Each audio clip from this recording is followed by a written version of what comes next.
present myself, if you will. I see another thing from. All righty, so I'll go ahead and dive in. As many of you know, I'm a big fan of the quotes. And so the quote that I'm talking about today is about you, basically, and that champions know that success is inevitable, that there is no such thing as failure and only feedback. They know that the best way to forecast the future is to create it. So essentially that says to me that together we can't fail and together we can always improve. And so there's not a single mark in the sand that's going to define us, but instead it will be a pathway that we can go down together to make this service, the transition from STARS to VIVÉ, that much more successful. And so what I want to do today is help everyone get to be on the same page. I know I've been doing presentations to many of the provider meetings, so many of you may be familiar with a fair amount of what I'm going to talk about, but to be sure that we're all together, understanding what it means to be a champion and what are the things that we're going to do, I kind of want to do a little bit of a level set, and then I'll dive into more about the elements of being a champion. So basically, I want to talk about the what, the why, and the how, and then to answer your questions. And again, whenever you have one, raise your hand, put it into the chat, and I'll do my best to answer them. And once we have all these questions received, we'll be putting it together in what we refer to the knowledge base, which I'll talk about at the end, so that we can keep it all together and be continuing to learn from it. So this is one of my favorite slides, and it's really, to me, illustrates what is the transition from going from STARS, aka a manual typewriter, to VIVÉ, which will be a tablet handheld device that's, optimized for mobility, into VIVÉ. So some people have asked, what does VIVÉ mean? And VIVÉ means long life, vivacious, vivid. So in terms of how to pronounce it, the easiest way for me to remember is Vive la France, and in terms of long live France. And so the ways in which we're going to enable and support older adults to have a long, vivacious life is kind of the backbone of what VIVÉ is all about. So why are we making this change? There are tons of reasons, but I tried to distill them down to 3 different categories in terms of what does it mean for New York City Aging, what does it mean for staff, and then most importantly, what does it mean for providers? So from the provider perspective, there are a host. Like the old manual typewriter, we're going from technology that's over 10 years old to growing to something that's much more modern. We're going to be using a platform called Salesforce, and I'll describe that a little bit later in more detail about what are some of those advantages. This will be a more efficient system. It will be optimized for mobiles. You may have tried to use STARS on your mobile phone and had to scrunch around with the screen size. It was pretty difficult. This will be optimized to be able to work on a mobile phone or tablet, so giving you the opportunity to go with the tools that you need into more places. We're streamlining the way that programs interchange information. We're looking to be able to make it be as user-friendly as possible. That will be one of the things we'll look for your feedback on. Fuzzy search is a kind of a fun new term to be able to conduct search activities. I'm going to describe that a little bit more in detail in a moment, but I think that as a result of that, we will be able to reduce the number of duplicates that are in the system, making it easier to find the right people that you're looking for. Flexible reporting will have some of the similar notions of my views, which was within STARS, to be able to create view builder kind of reports, as well as have some reports that are standard for folks to be able to use. A lot of what we'll be working with you on are what are the mechanisms of that report process that will be most helpful for your individual programs. We're looking at a number of ways to reduce paperwork, the activity sheets as an example. The QR code scanning is something that's, I think, will be very helpful for folks.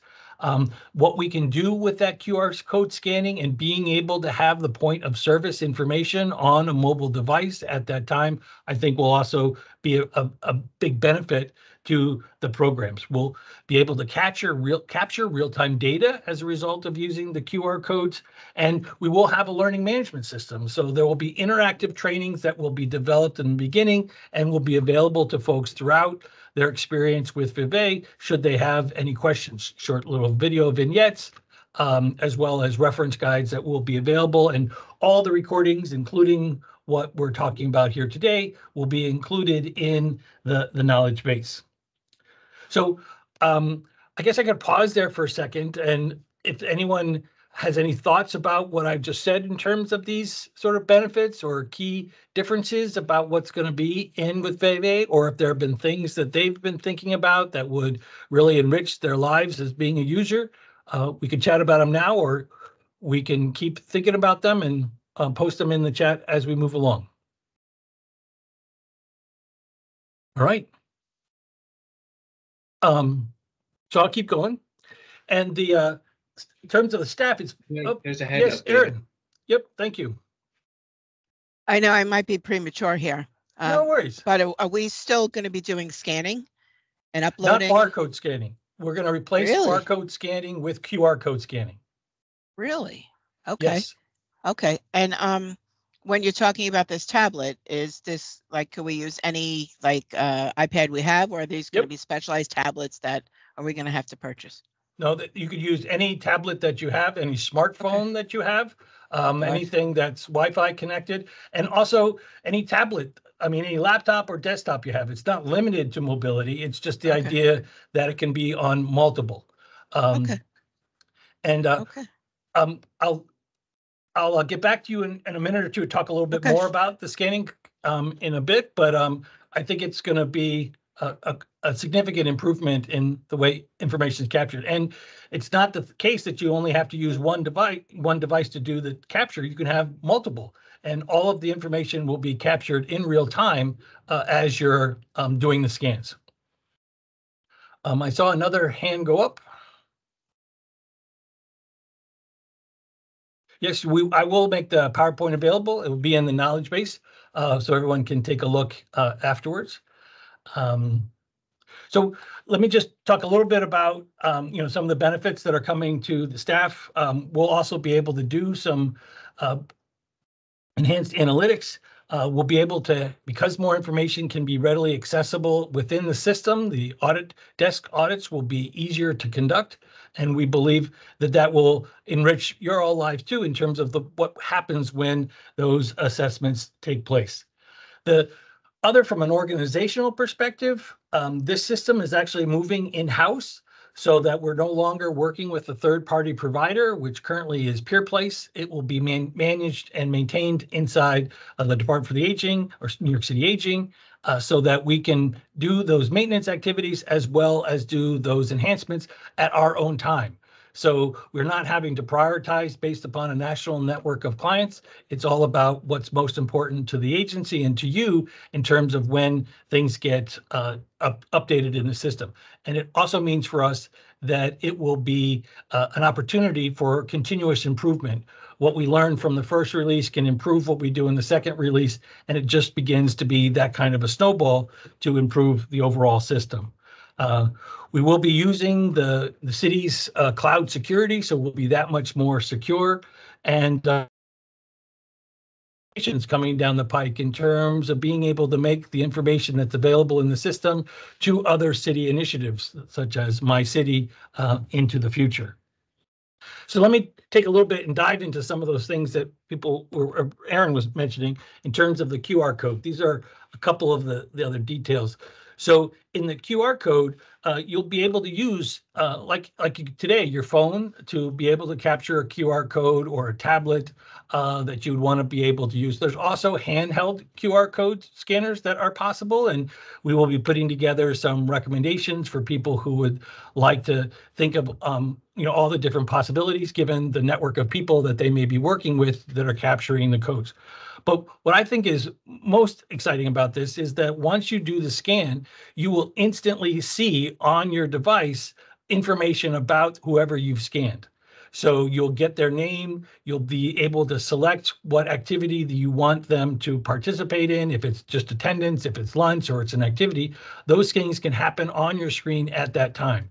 So then if someone's looking on a desktop or a device next to you, you'll see that that unit has been recorded. So a lot of that report reconciliation activities will no longer be necessary because you'll be scanning people right then and there. The image just above that is the idea of it being optimized for mobility, whether you're doing it on a tablet, a phone, or a laptop, or a desktop. The presentation that you get will be designed for that real estate so that you can have the most amount of information available to you while you're using the system. And as I mentioned a little bit before, the backbone or the platform that we're working upon is called Salesforce. It's the world's largest customer relationship management system, CRM. So its capabilities is, pretty awesome.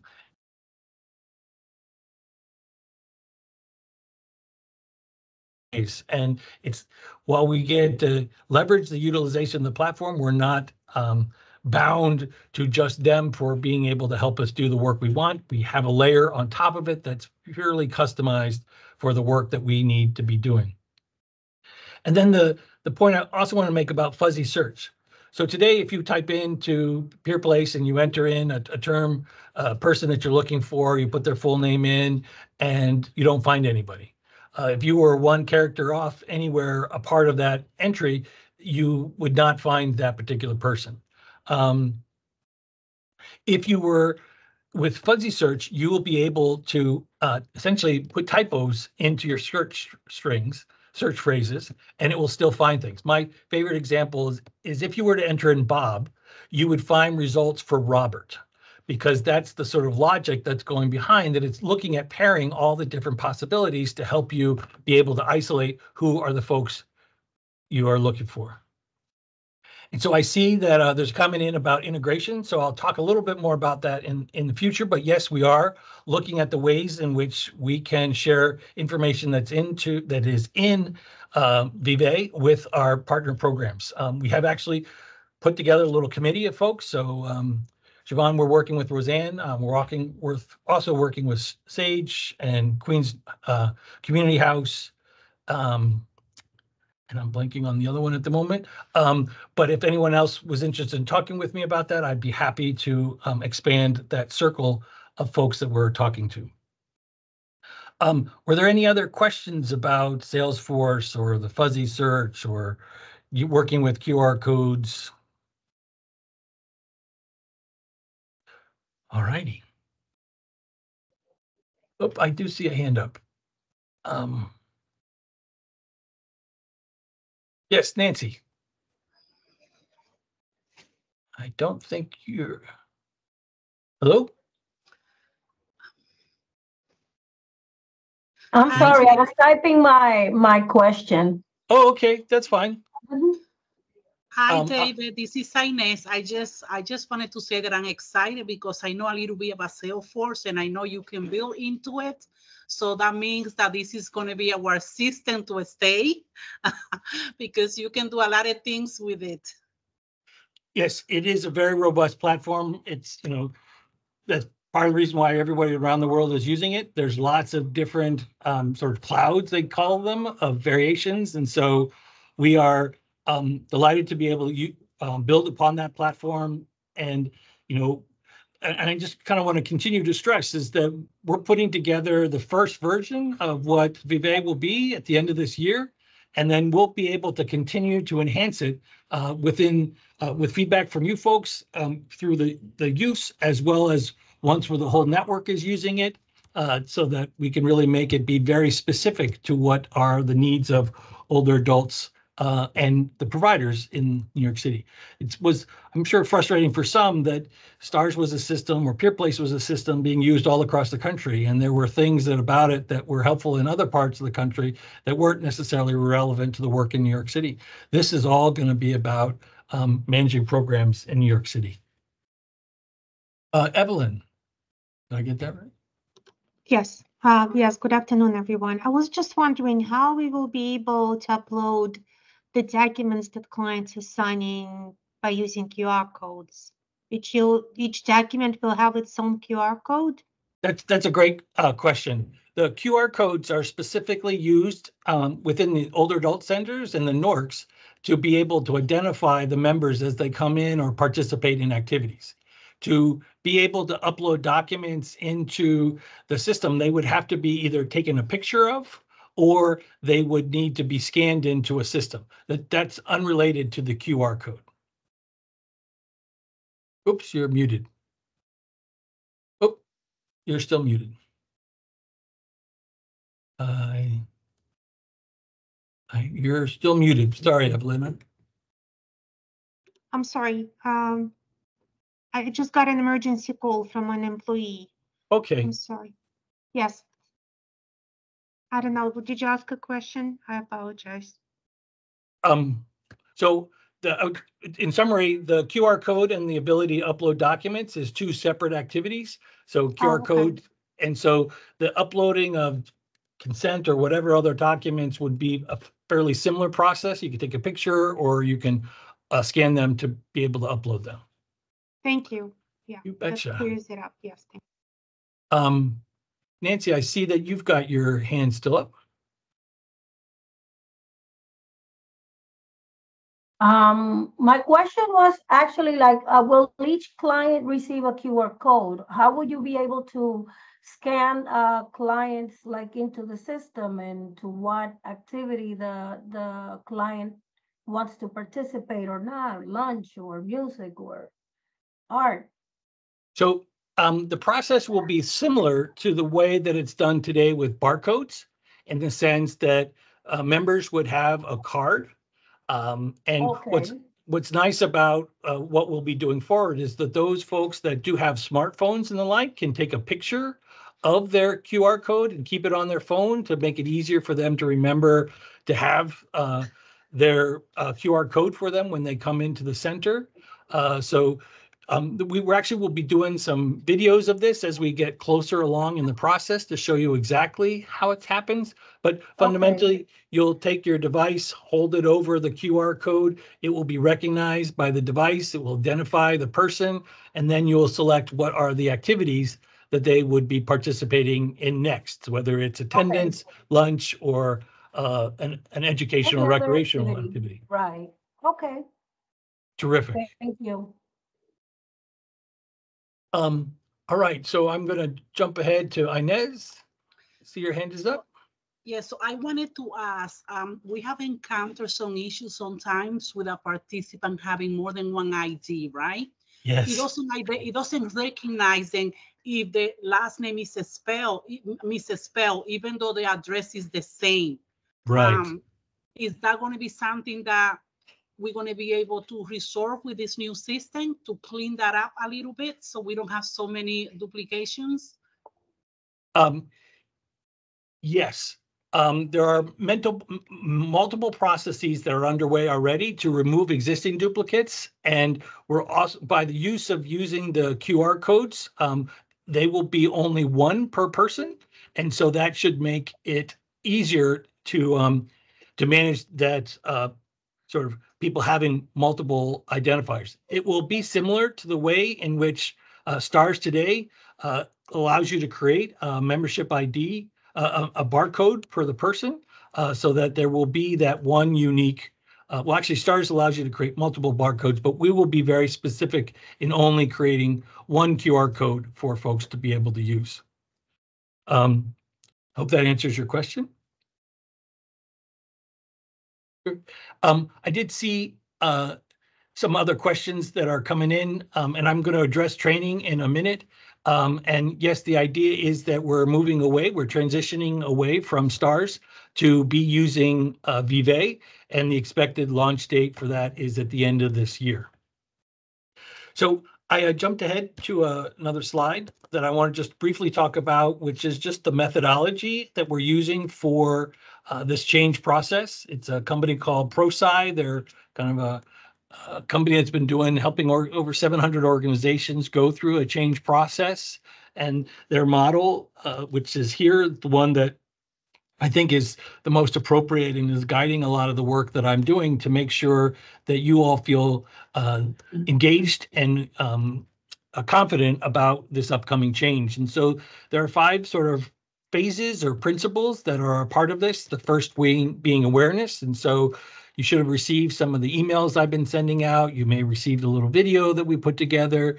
That's all part of that awareness, as well as me attending different of the programs and the department's team meetings to help share what's coming. The next is desire, and I think that we're in a pretty good spot with folks, kind of being excited to be able to change what we're, change away from stars to being able to do something else. It's been 10 years. It's about time to do something new. So I hope I can build upon that desire and build upon some of that excitement for what we'll be able to do with VIVÉ. We want to make sure that everyone is knowledgeable about what's going to become, and we want to make sure people have the ability. So there've been a couple comments about training. So that definitely will be available. We'll be doing a whole host of different ways of doing training, which I'll talk again about in a little bit. And then at the end, it's just all about reinforcement. So I will be talking about that as well. And I see Anne has a question. Anne Montecrief, sorry.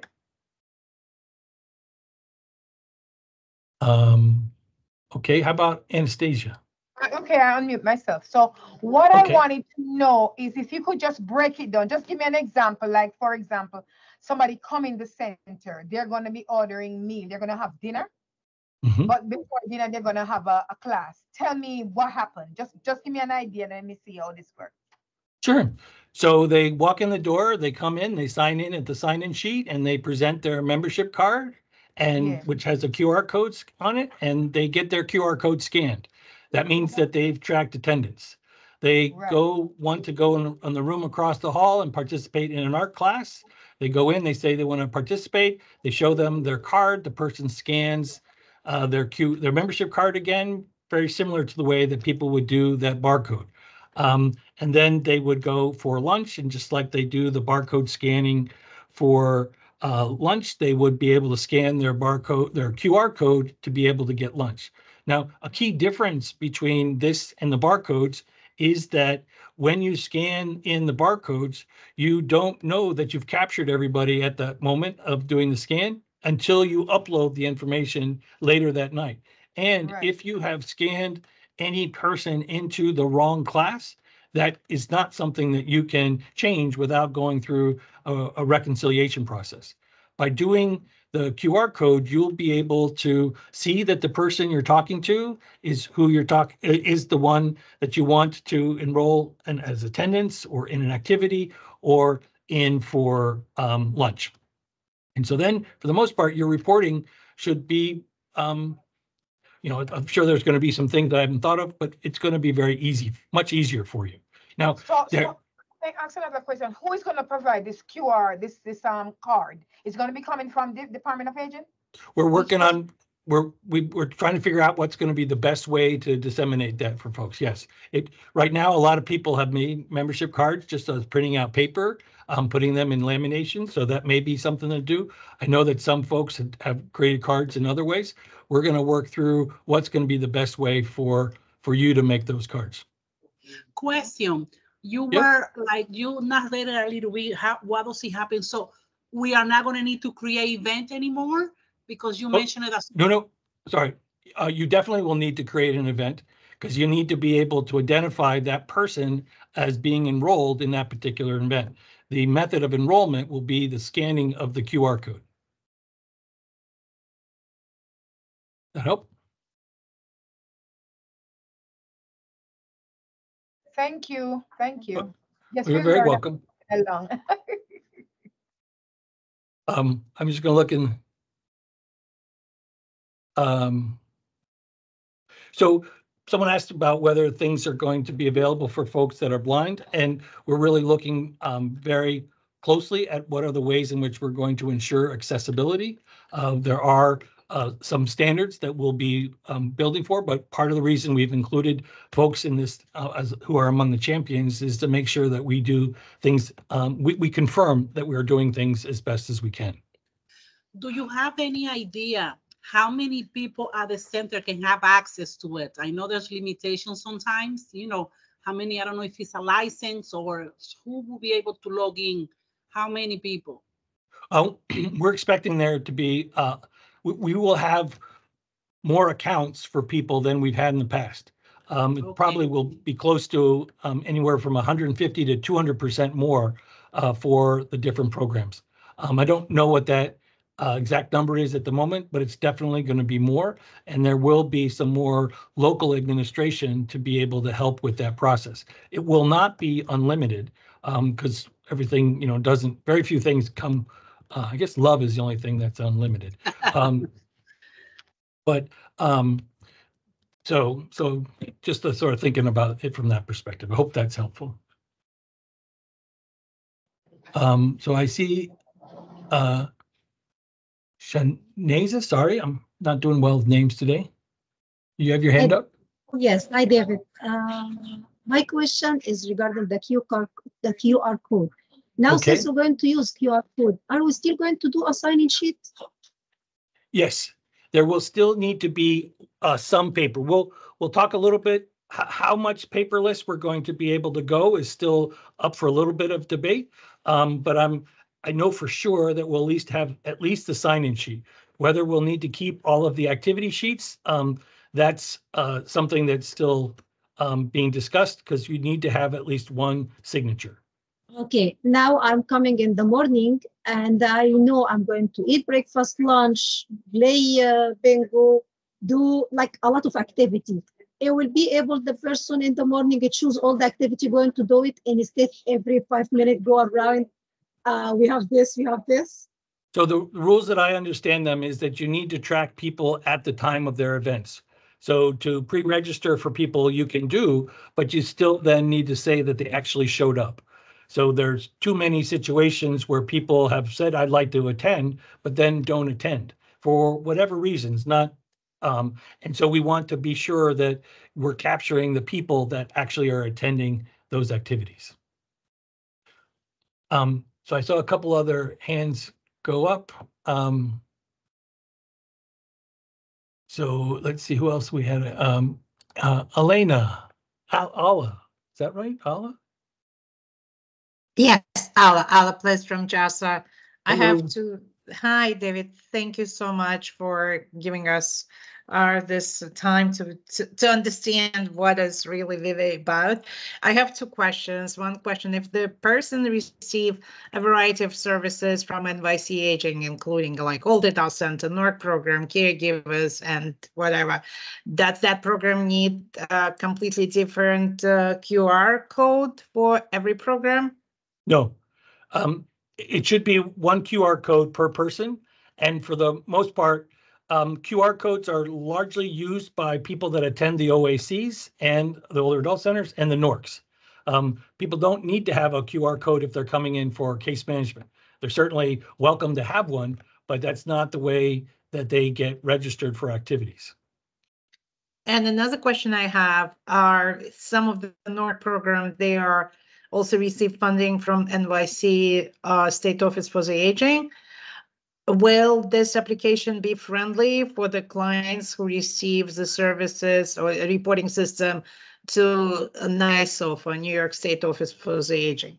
I believe so. It's my understanding that all of the reporting requirements that we're currently doing within STARS will be accessible to folks in VIVÉ. So the data that we're capturing will be the same so that the reporting can be the same to the different funding sources.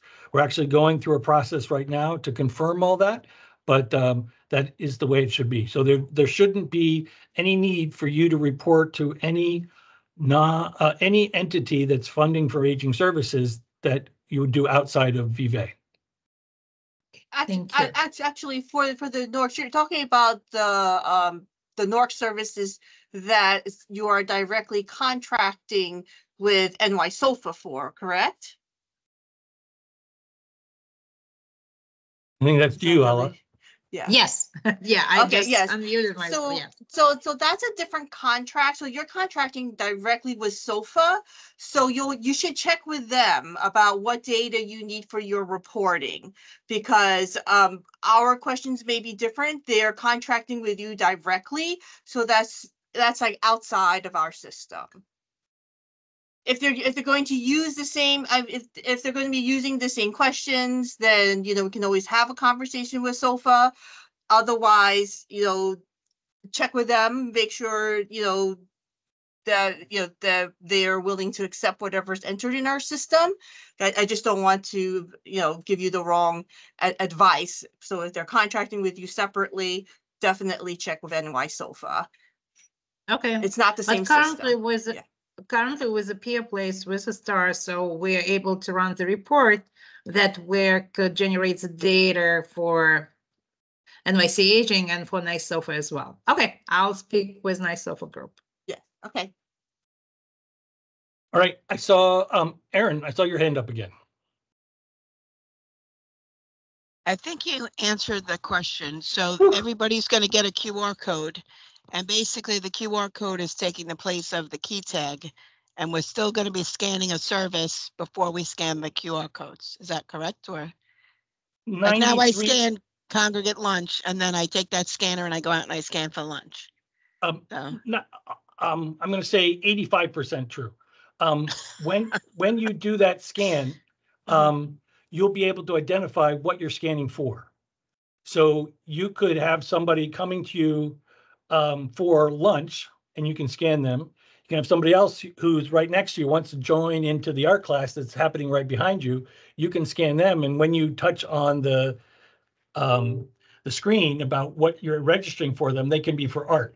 And then you can go scan the other person who's coming up for lunch. You scan them, that's for lunch. And the next one's for lunch. So you can use the same device and the same cards, but at the time that you scan them, you select what activity they're participating in at that moment. Is it at that moment, or it could be for the whole day? Has to be for that moment. Okay. Okay. Because you need to be saying that this person is in this class now, or this person is having lunch now. Okay. All right. Thank you. You bet.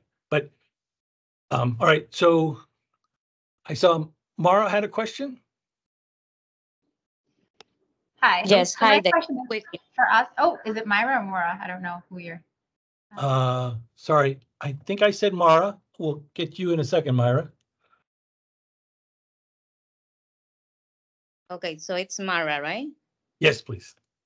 Hi, David. Quickly, I know you had to continue with the slides. So I'm going back to uploading the consent forms into PeerPlace that we are currently doing right now. Yes, thank you. Documents that are already uploaded into the system, PeerPlace, are they going to automatically migrate to this new platform? Yes. Perfect. Thank you. You're welcome. I love questions like that. All right, Myra. Sorry about that. I just have two quick questions. For us, like the North, the majority of our services are pretty much mental health, case assistants, case managers, medical, stuff like that. Education, recreations is a very small portion of our contract. So are we still supposed to do the scanning back, or how does that work when we're doing mostly all of the services? And then events and activities are a very tiny portion of our contract. So we're not really doing much events. Great question. And so the idea for the QR codes is to help you be faster. So if it's faster for you to use the QR codes, by all means use it. If you're only doing a few events and it's easier for you to register people or assign people to those activities for a manual process, or like the way you do it now, by all means, that's certainly fine. It's just a tool to be able to make it easier. Okay, cool. Thank you so much. Yeah, because I was a little confused because I'm like, we don't Sure. really have events like that anyways. My second question is, if we do end up using the QR code, we do have a lot of dementia patients. So what if the QR code or something, they don't bring it or they lose it? Because we have lots of dementia patients. So like, are we not able to, I guess you pretty much answer that. We can manually go in and put them in with the Yes. signature, obviously proves that they were at the event. Okay, never mind. Thank you. I love those questions even better. I don't even have to answer them. Thank you very much. Good questions, though. I see Senior Alliance has asked a question, has their hand up.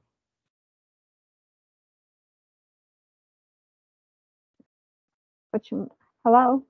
Hello. Hi, David. It's Annabella from JASA Senior Alliance. Hi. I have a question about the sign-in sheets. Right now, our Okay. sign-in sheets are lunch sheets / Uh-huh. daily attendance. Mm-hmm. So how do we capture those people that are not coming for lunch or any activities? They're just coming in to, socialize. So I'm going to talk about this in a lot more detail in the next gathering for us, so that I can have some slides and some illustrations to kind of show it a little bit easier.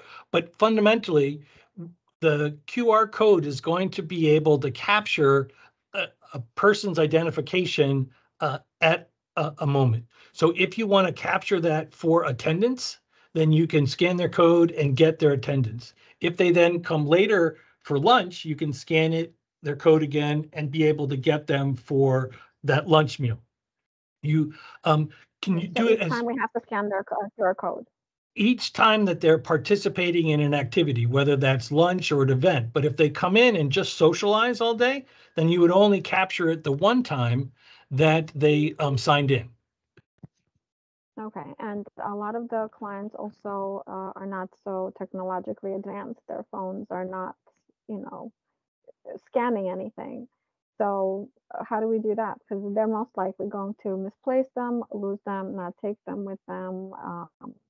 Phones don't work. So what is our part? How do we keep everything in order and up to date? So we're thinking about a couple different strategies, and we're going to be talking with small groups among folks from you to give us some suggestions. We're open to lots of ideas. We know of some things that have worked or have been done in the past that we're not sure we should continue with, but we know we've talked about. So I guess there are two sort of things that we're thinking through. The first is that we want to make the QR code scanning process as easy as possible for everyone at the center to be able to do, whether that's a volunteer or a staff member who is doing that process, and that they have a device that they can be able to do that with. I know that many folks have libraries of tablets and things that they might be able to use for that purpose, but tablets can be a little bit big. It may be unwieldy for somebody to be able to capture that. We also want to be thoughtful about what is the way in which people keep track of their QR code, their membership ID, what's going to be the way that's worked most successfully for the different programs. And so we're really right now trying to capture those ideas, and we want to be able to be supportive to them. So we don't have a definitive answer at the moment, but I'm all ears for suggestions. Hayward, I see that you've got a question. I have a few questions I want to ask. First, I want to just say the framework of these questions is because we want to look at less intrusive engagement with accounting for activities, where older adults can actually participate in their activities without intrusive engagement of the staff. Additionally,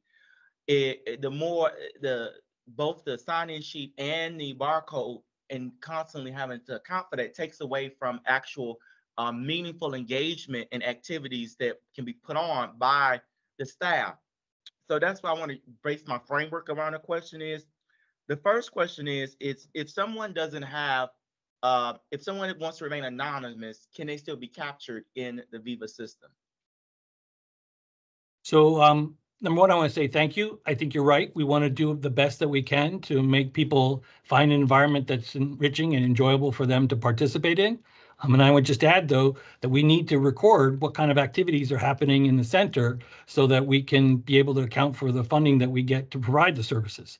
So I agree. So the idea, the rule is that people can attend things anonymously, like only once or twice, in terms of being able to distribute the resources that the city makes available.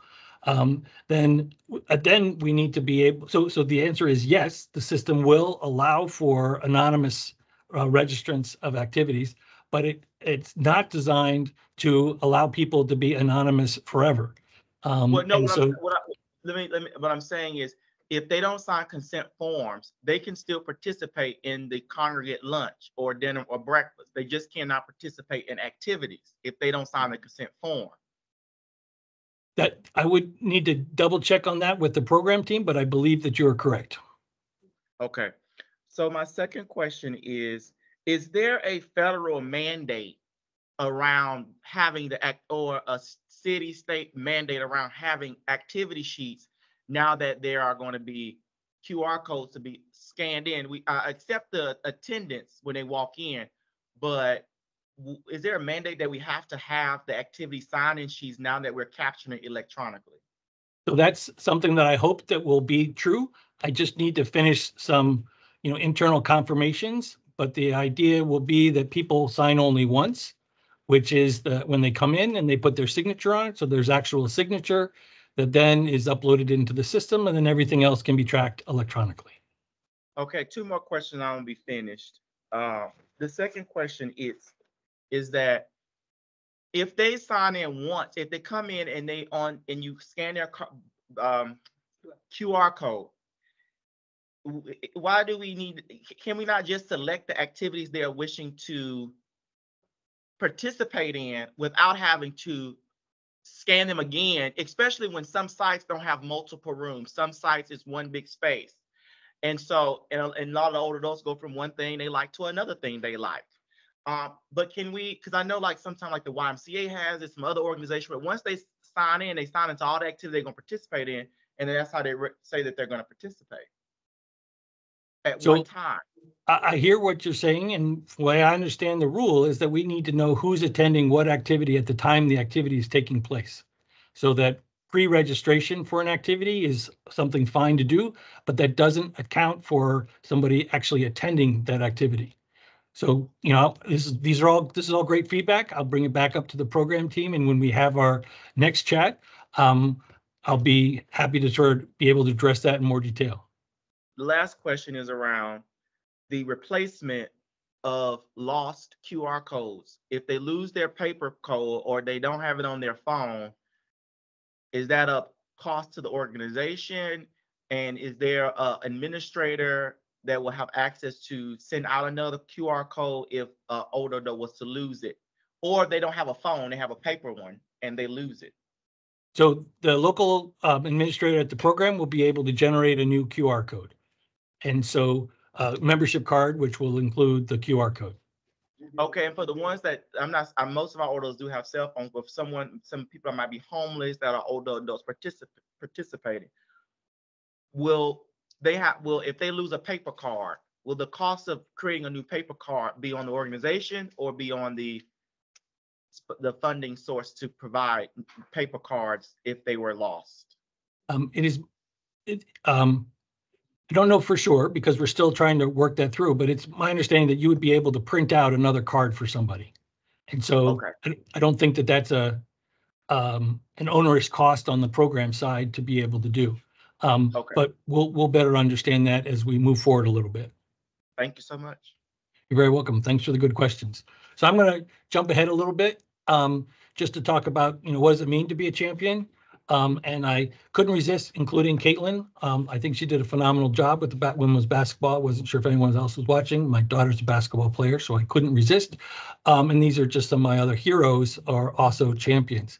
So largely what we're going to be doing is really getting together like this. We'll also be getting together in some small groups. The whole idea that you were selected to be a part of this is to give us the feedback, to ask us the questions that we need to know, to give us what you're hearing from people in the community.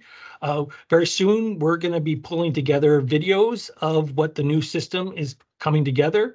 It's going to be a variation of an alpha test so that we can walk through with you what the new system is going to be looking like, as if I'm driving it and you're sort of watching as we go along so that you can be able to better understand what it was like and sort of say, hey, we can't go that direction. This is the blockage for something that we're doing. We're also doing some work around what's called a change impact analysis. I'll talk a little bit more about that in just a second, talking about what are some of those changes and being able to get your feedback about what does those mean. As I mentioned, someone earlier, I said Savannah mentioned about integration. So we all are having not integration, a data exchange. So we are having some conversations around that that are already up and running. And so happy to include other people who may want to be participating in that. Very important to me is to be hearing from you about what you're hearing. What are the things that people are excited about? What are the things that people are worried about, so that we can be sure that we are addressing them.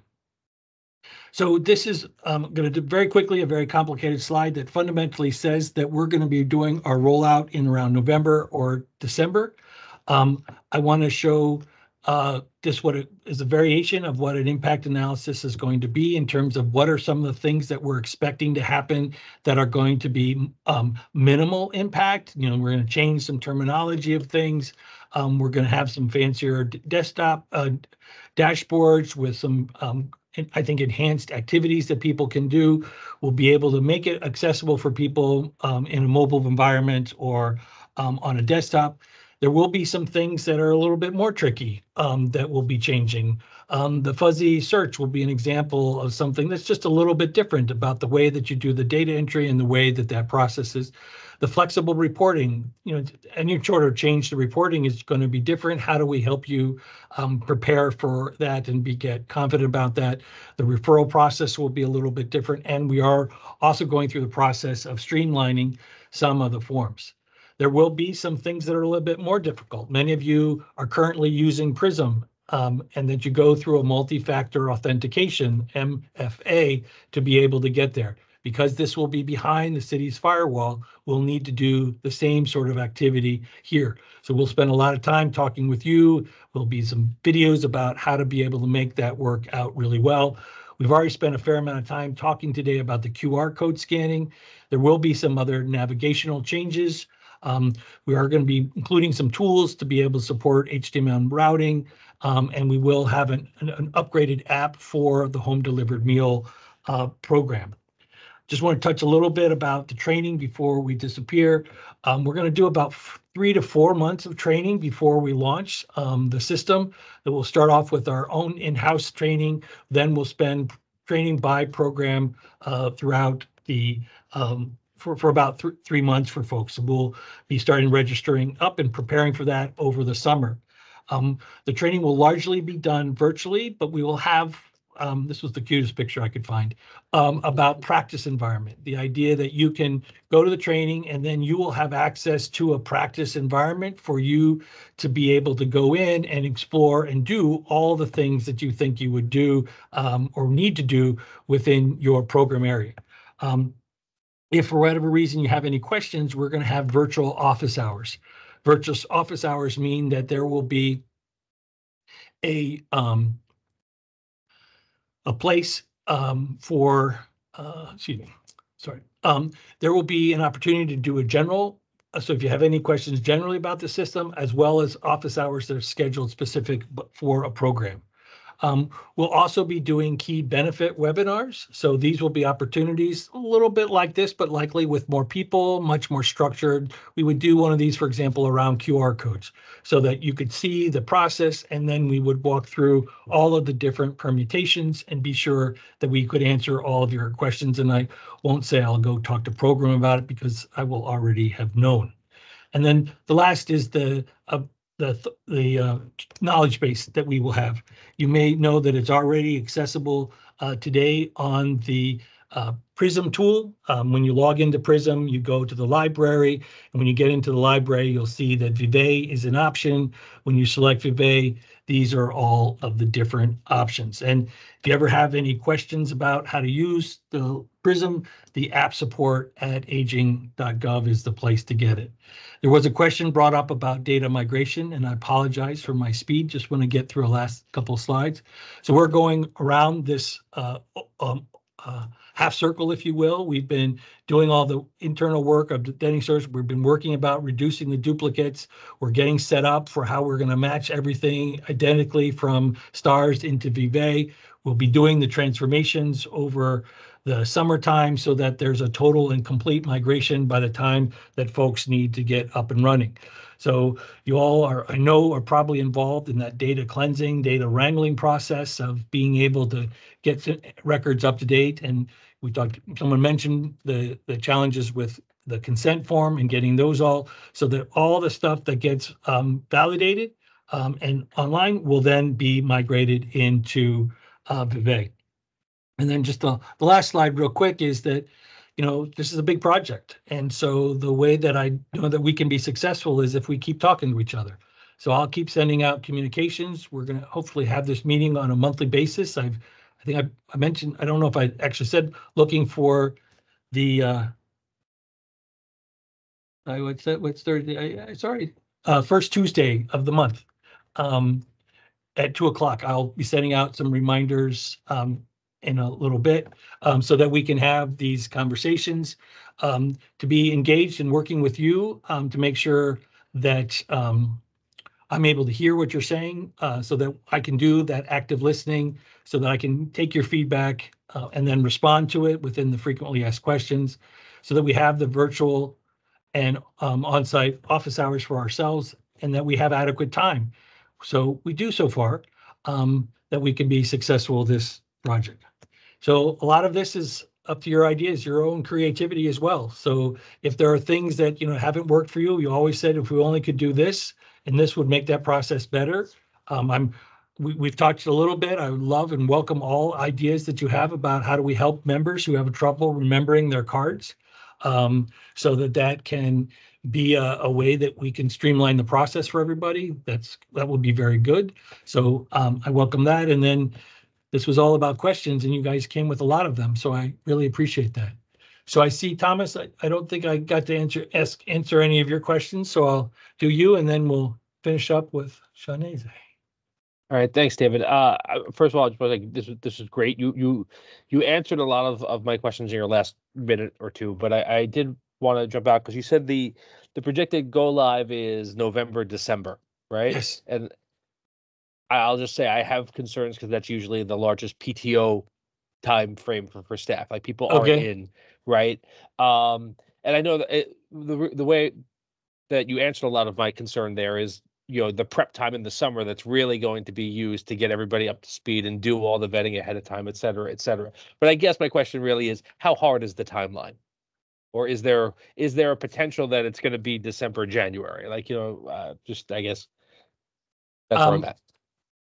All I can say right now, because I don't have a lot of decision making and that kind of stuff, is the sense that this is our timeline. Like, should things change between now and the summer, then, you know, things change. I know that we're moving very fast ahead with all the development activities so that we are expected to be ready for that timetable. So I will continue to keep folks up to date, but at the moment I'd say it's fairly strong. Sounds good. Thank you very much. You're welcome. All right, and the last question goes to, there's 2 more questions. All right, Shanae. Yeah. Okay. I know you talk about duplicate, but because this we have a lot of experience when people go from senior center to other senior center, and they asking for barcode, and they have like 3 or 4 barcodes from each senior center now. Now for QR code, are they going to have the same situation, or the system will never give a second QR code? The same like when you go to any place, it's like your social security, never change. It's a great question, and there's a 2-part answer. Number one is the system will only give 1 QR code. And the second is that we're looking at being able to make it easier for people to go from one center to the other using the same QR code. So now there is a consent issue that you have to sign a consent each time you go to a new program. So we're trying to eliminate that for going forward. So hold on, and I'll give a better answer to that soon. But, you know, again, these are the kinds of things that we want to know so that we can know what we need to be pushing for before we go live. All right, Myra, you're the end. You're the last one. Whoop, whoop, hooray. My question is, I know that for most, well, anyways, for us, our we have like the audit towards the end of the year that usually happens between December and January, right about the time that your timeline is for VIVÉ to go live. Is that going to affect any of our data at all, or would that, like, I know that some of our information gets transferred over, but is that going to affect the audit or anything in any way? Because we were entering in Stars Pure Place, but now VIVÉ goes live in December, right around the same time we're doing our audit. So how is that supposed to work, I guess? Sure, there will be no hiccups with the data. Okay. And we would be, I can say that with great confidence because we will start practicing that in the summer. And so we will be able to confirm how that process will be done, by that November, December timetable. There, there is the sort of issue about, people do their invoices a month later kind of stuff. And so that's also should not be a challenge because all the data will be in VIVÉ to be able to process that invoice as similarly as you would have processed it with the data that would have been in Stars. So it's great that you're mentioning this, but fortunately we've been thinking about that one already. And so we should be good with that. Okay, thank you. And I just wanted as a final word to say again, thank you very much. And I really look to these activities to be just a lot of this about you asking us questions so that we can be sure that you're feeling quite confident about what's coming. And then we'll be asking you questions in terms of some of the testing that we would like to do. So I really hope that this can be a good two-way street for us to get to a much better place by the end of the year. So thank you all very much. Thank you. Enjoy the rest of your day.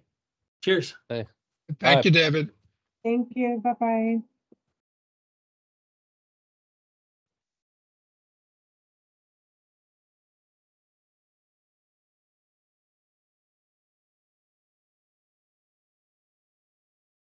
David?